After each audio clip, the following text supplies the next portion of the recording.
اللہ اکبر اللہ اکبر اللہ اکبر.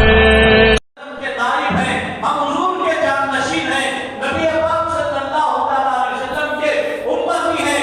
آپ بتائیے امت کی ایک بیٹی ایمان کو چھوڑ کر کافروں کے ساتھ کفر کے حلقے میں چل رہی ہے.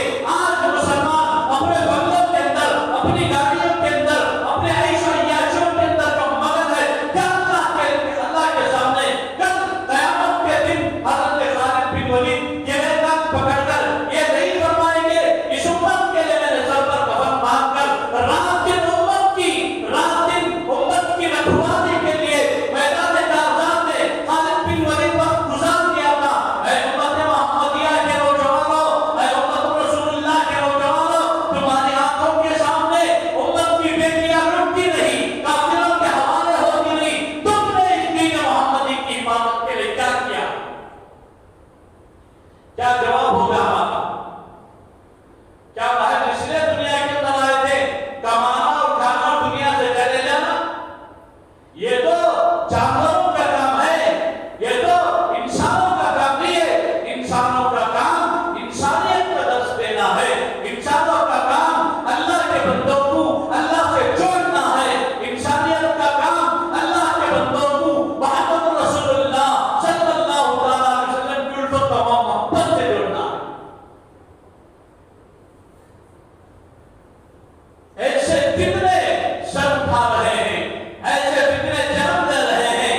کیا کہیں آج اگر کوئی ایک مسلمان کسی کافر کی ایک لڑکی پر ہاتھ مارتا ہے، پورے سوشل میڈیا پر، پورے پرنٹ میڈیا پر نیوز چل پڑتی ہے، دیکھو لو جہاد ہو گیا، دیکھو لو جہاد ہو گیا. یہاں آئے دن مسلمانوں کی بیٹیاں رک رہی ہیں، یہاں آئے دن مسلم بہنیں رک رہی ہیں. پورا میڈیا جس پر سانپ سوکھ چکا ہے، ایک دجالی میڈیا، ایک دجالی سرے کے لوگ آج امت مسلمہ پر ہونے والے ظلم کو آنکھوں سے دیکھ رہی ہیں، لیکن سب کے سب خاموش ہیں. پرسوں گوکشی گاؤں کے نام پر ماپنچی ہوئی ہے، پورا کا پورا میڈیا خاموش ہے، پورا کا پورا میڈیا خاموش ہے. ان تنصروا اللہ ینصرکم.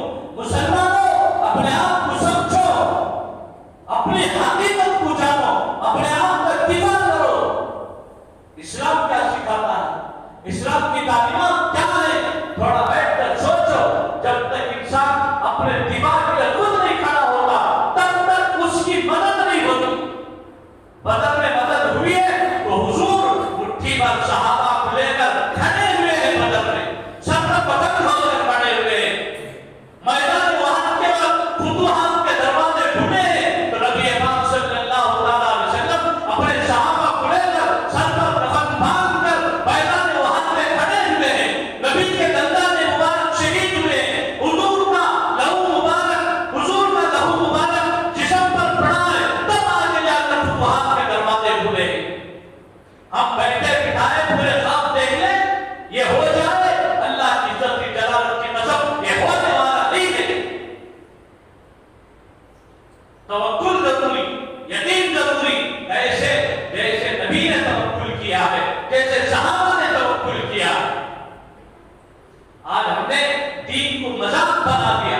آج ہم نے محمد رسول اللہ صلی اللہ علیہ وسلم کی شریعت کا کھلواڑ بنا دیا. دلی کی جامع مسجد کے اندر حضرت شاہ اسماعیل شہید رضی اللہ عنہ بخاری شریف جلد ثانی کتاب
خط لایا، شاہ اسماعیل شہید بخاری پڑھا رہے تھے، خط لا کر دے دیا، کھول کر پڑھا، آنکھوں سے آنسو بہ رہے تھے، زاروں قطار رو رہے تھے، کتاب بند کر دیا، سجدے میں گر گئے، اللہ ہمارے میدان میں جانا چاہیے تھا، میں یہاں بیٹھ کر الفاظ پڑھا رہا ہوں، اللہ آج تک میرے الفاظ پڑھائے، آج کے بعد اللہ مشہد، اللہ تو گواہ ہے، آج کے بعد اسماعیل اپنے شاگردوں کو لے کر میدان عمل میں اترے گا، اللہ تو میری مدد فرمانا، اللہ تو میری مدد فرمانا، میں تیرے نبی کے دین کے بقا کے لیے، تیرے نبی کی امت کی دختران کے سر پر دوپٹہ رکھنے کے لیے آج کے وقت بے چین میں کھڑا ہوں، میں اپنے راہ سے نکل پڑا، اپنے شاگردوں کو لیا، پھر آج تک جو الفاظ پڑھا رہے تھے، آپ کے بعد شاگردوں کو اس کی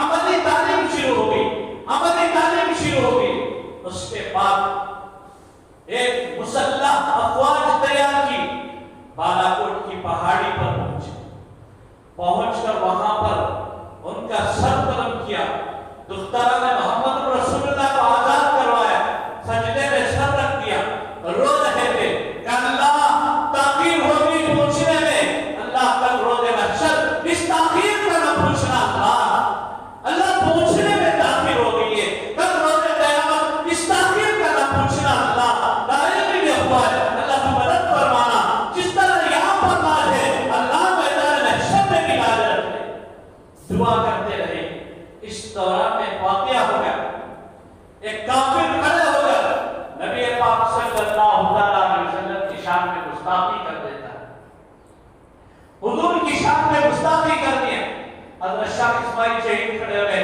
کہا اللہ تیرے عزت و جلالت کی قسم، جب تک اسماعیل کے خنجر سے اس کا سر قلم نہ کر دوں موت نہ دینا، جب تک اس کا سر قلم نہ کر دوں مجھے موت نہ دینا، سامنے کافر ہے، ہاتھ اٹھا ہوا ہے، پیچھے سے شاہ اسماعیل کی گردن کسی نے اڑا دی، ادھر شاہ اسماعیل نے اسی حالت میں وار کی، گستاخ رسول کی وہاں سر قلم کر، گستاخ رسول کی دل خمائی ہو گئی، یہ ہوتے میں اپنے اکابر، یہ ہوتے محمد رسول اللہ کے پیروں کا، یہ ہوتے امت کا درد رکھنے والے افراد، آج آنے کی بھی حالت ہمارے سامنے، ہم نے آج تک اس کے لیے کیا کیا؟ یہاں تک جانے کی ضرورت نہیں، تو ہمارا شہر کی حالت کیا ہے؟ کبھی ہم نے اس پر غور و فکر کیا؟ کبھی اس کا ایک جائزہ لیا ہم نے؟ جس شہر کو ایک پاکیزہ شہر تعبیر کیا جاتا تھا، زیادہ دور کی بات نہیں، آج سے 35-40 سال کی بات، اسی شہر کے اندر فلم کی تھیٹر کے اندر کسی مسلمان عورت کو جانے کی اجازت نہیں تھی، جس طرح بھی جاتی اگر پکڑے جاتی تو پھر اس کے پاس سخت کارروائیاں ہوتی، گاڑی کے اندر آٹو کے اندر بیٹھنے کے لیے پردے کا پورا نظام تھا، جس شہر کے اندر اتنی خوبیاں تھی، آج کیا ہو گیا؟ آج ہمارے نوجوانوں کی غیرت کیوں بڑھ گئی؟ آج ہمارے دلوں پر کیوں بے غیرتی کا سانپ چھوٹ گیا؟ کبھی ہم نے امت کا جائزہ لیا؟ کبھی امت کے دکھ ہم نے دیکھے؟ کبھی امت کے دکھیاؤں کی کبھی ہم نے فکر کی؟ کبھی ہم نے ہاتھ اٹھائے اس امت کے خاطر؟ امت کے نوجوان جیلوں میں سڑ رہے ہیں صرف اسی لیے کہ اللہ تیرے نبی کی امت پر آج لائے، انہوں نے فکر کیا، کبھی ہاتھ اٹھا کر ہم نے ان کے لیے دعائیں مانگی؟ کیا ہو گیا ہے لوگوں کو؟ کیا ہو گیا لوگوں کو؟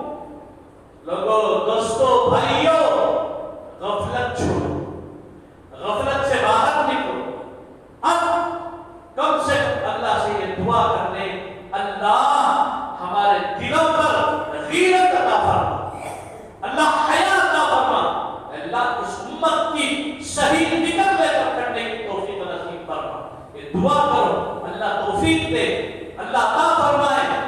پھر بہت ضرورت ہے اس وقت جو امت مسلمہ پر حالات ہیں، ان حالات کو کس طرح سے پیش کیا جائے، زندگیوں کو کیسے تقوی و طہارت پرہیزگاری سے مزین کیا جائے۔ حضرت صالح علیہ السلام نے قوم کے سرداروں سے کہا اے سرداران قوم تمہاری غیرت کو کیا ہوا قوم کی بیٹیاں تمہاری نظروں کے سامنے لٹ رہی ہے اور تم سرداران قوم ہو اور تم خاموش بیٹھ کر تماشا دیکھ رہے ہو کہ اللہ کیا تمہاری پوچھش ہوئی یہی بات تھی بہت پیغمبروں نے کام کیا یہ وہ بات ہے آج اس امت کو اس ٹاپک پر کام کرنے کی بڑی ضرورت ہے